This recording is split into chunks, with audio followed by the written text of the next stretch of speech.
In today's video, we're going to talk about motion introduction terms, and we've already kind of explored this. So we want to look today like what words can we use to describe how something moves and where something is, and then what laws govern the way that an object moves, and we're just going to be talking about the first law today in this video.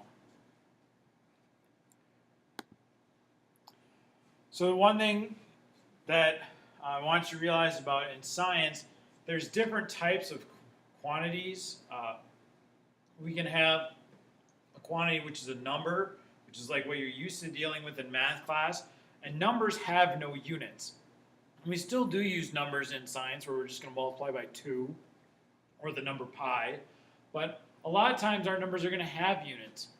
And even within there, we can have numbers that have units but no directions, which in science are called scalars, and numbers that are vectors, which have both units and direction. So, for example, of some things that are, if I want to talk about just a number, oh, my pen's not working. I can just say 2, like 2 is a number. I could say that something is 2 meters long. That would be a scalar. Or I could talk about that I walked 2 meters north. And 2 meters north would then be a vector quantity because I gave a direction. Or I could say I went 2 meters down or 2 meters up. Okay? So oftentimes in science we're going to be using scalars. So measurements are always going to be one of these two things. Okay.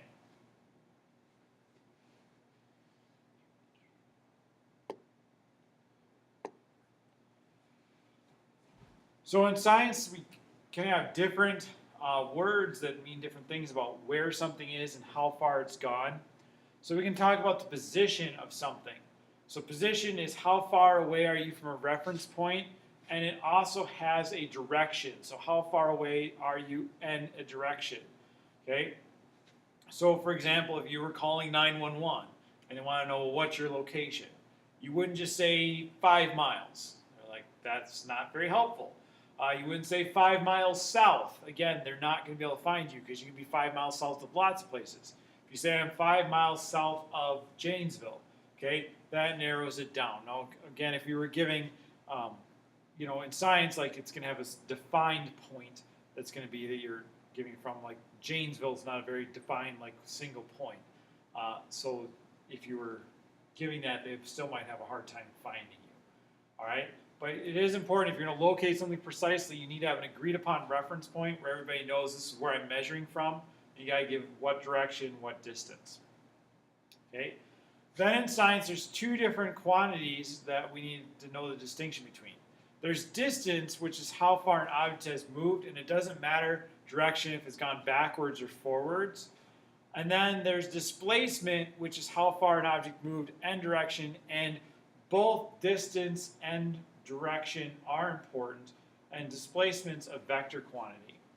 So for distance, for example, if I took my car and I started in Janesville, and then from there I went over to Mankato, and then I went down to St. Clair and over to Pemberton and then to Waldorf and back. Okay, so the distance my car would say, and I don't even know what the actual amount is let's say my car has increased by, say that I went a distance of, boy, this pen's having troubles, a distance of 50 meters. Okay. If I wanted to know what's my displacement for the entire trip, though, my displacement, maybe I should just type it in. My displacement would be 0, though, because I'm back exactly where I started. So in terms of from where I started to where I ended, I haven't moved. And so I have a displacement of 0 here. Okay. So again, those are important terms to get the distinction of.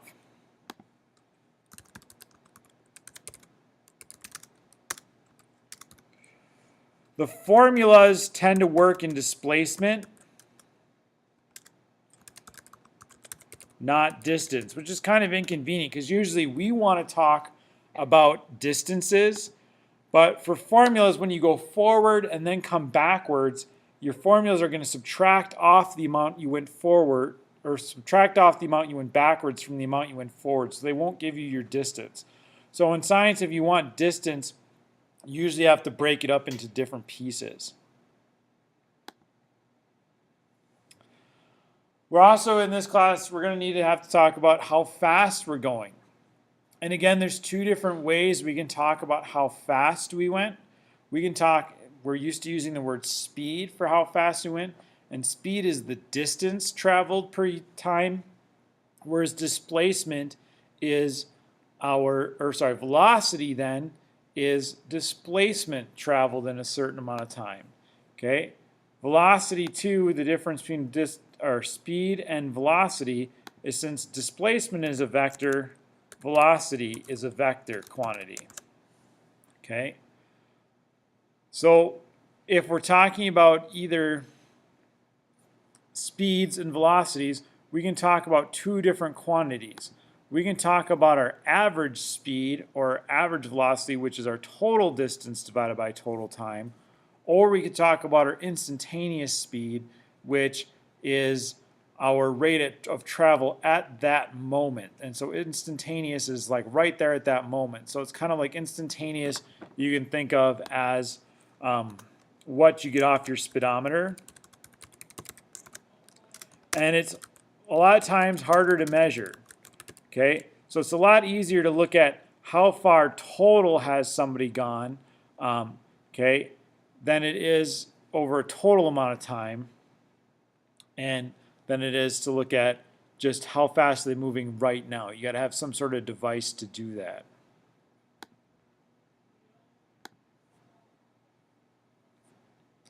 Okay, so for Newton's first law of motion, and we talked about this today in class, we want to say that Newton's first law, the way we're going to think about it, is that you take an unbalanced force is required to change the motion of an object.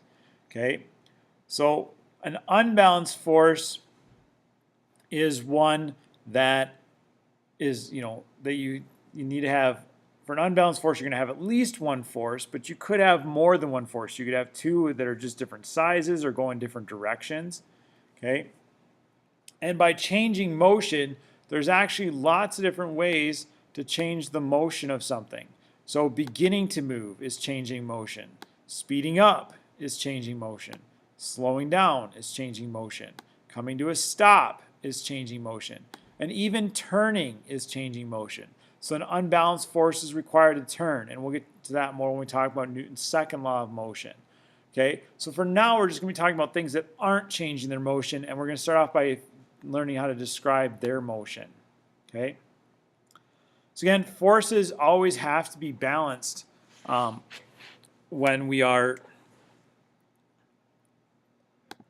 okay, for this. So if the book's at rest on the table, its motion isn't changing. So it must have forces that are balanced. So we have a downwards force of gravity, okay, which we talked about, we can call the weight. See if my pen will work now. And then we have an upwards force, which is the normal force on that. Okay. We have, and there's no other forces on that book, and those two are balanced, so they're equal and opposite.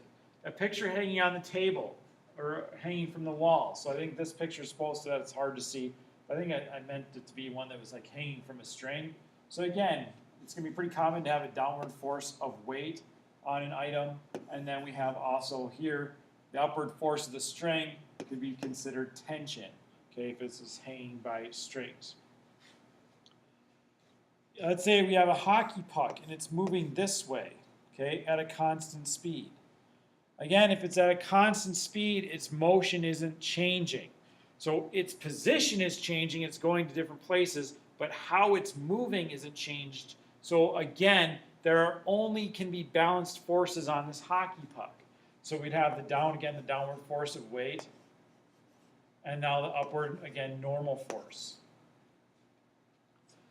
I don't want you to think that forces are always going to be in the same direction, so to kind of think about that, I decided, well, let's look at a tent. This portion of the tent right here at the top isn't moving. Well, let's think about what sort of forces are on the tent at that point. Okay, so the stick that it's resting on is pushing up on the tent, and the two sides of the tent are pulling down in opposite ways. Are those balanced or not? Okay, so let me draw those off to the side so it's easier to see. So that one point of the tent, I'm just going to symbolize with a circle. Okay, and when we're using something called a free body diagram, we don't put in usually all of these, we don't actually draw the picture. You just make like a dot. And we think about what forces are on the dot. So again, there's an upward force on that point from the stick. There's a downwards force, okay, from one part of the tent, and then there's a down off to the side force from the other part of the tent. And so the question is, are these balanced? Well, they must be if the tent's not falling down, okay? So they must be balanced. And it might be a little bit hard to see how are they balanced. Well, we can think about, if we think about this force over here, we can really think about it pulling in two different directions. Where it pulls, it both has a downwards part and a sideways part. And the same thing for this other force on the other side. It's got a downwards part and a sideways part. Okay? So certainly the two sideways parts cancel each other out. And then the overall downwards part here then must cancel out with the downward part there. So actually the way I drew these, this one here would have to be a little bit bigger to cancel out those two added up. So again, to balance out, you don't have to have forces that are exactly in the same direction. Okay? They can balance out even if they're in different directions as long as parts of them are in the same direction and are opposite of each other. They can reach what's called equilibrium, okay, where they're not going to, where no change in motion is going to happen. So again, you can have things balanced either moving or not moving. Okay?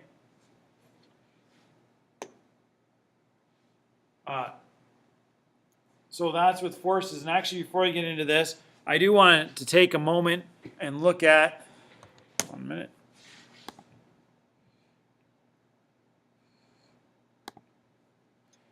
So we want to look at what are some different types of forces that we could be working with.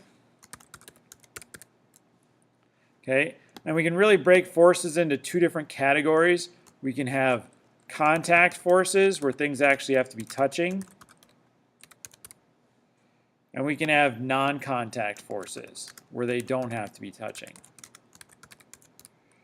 Okay, so that's the broad general play. So normal forces we think of as like when one object hits another. Whenever we're using that, we're going to call that applied. So that's kind of like the typical type of force we think of.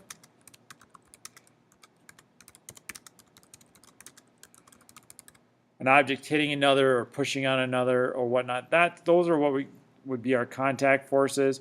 Other contact forces would be friction. Okay, and then also drag. So like of air or gas or liquid on something. Okay, so those are,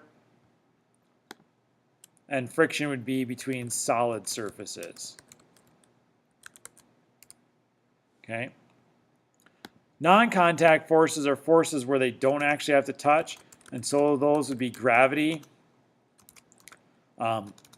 electrostatic forces. So like, when you rub a balloon up against your head, it gets static charged. You like, now I got out of place here. And then magnetic force. So those would be the ones that you're familiar with that are non-contact forces. Okay. All right. Then we're also going to be working on solving problems with doing this. Now the key thing is that the equations that we're kind of adding in that's new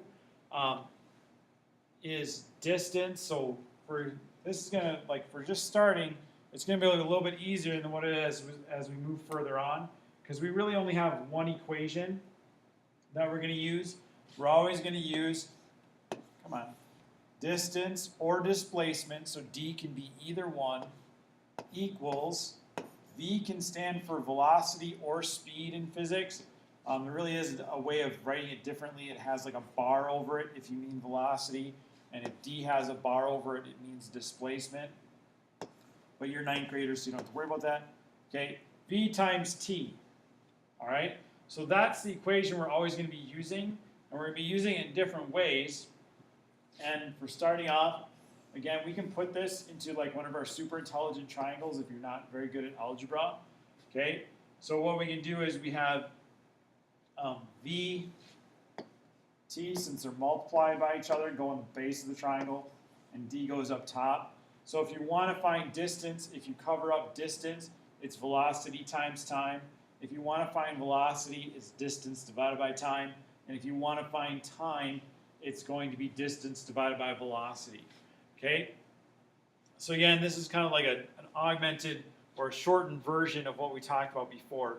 But to solve these problems, we're always going to have a habit of writing out the important info, using the equations with the numbers put in, and then find an answer. So for right now, we only have that one equation to use, so it's just going through the problem and can you find what's the important information. So these problems here, just to start off, hopefully won't be too bad for you.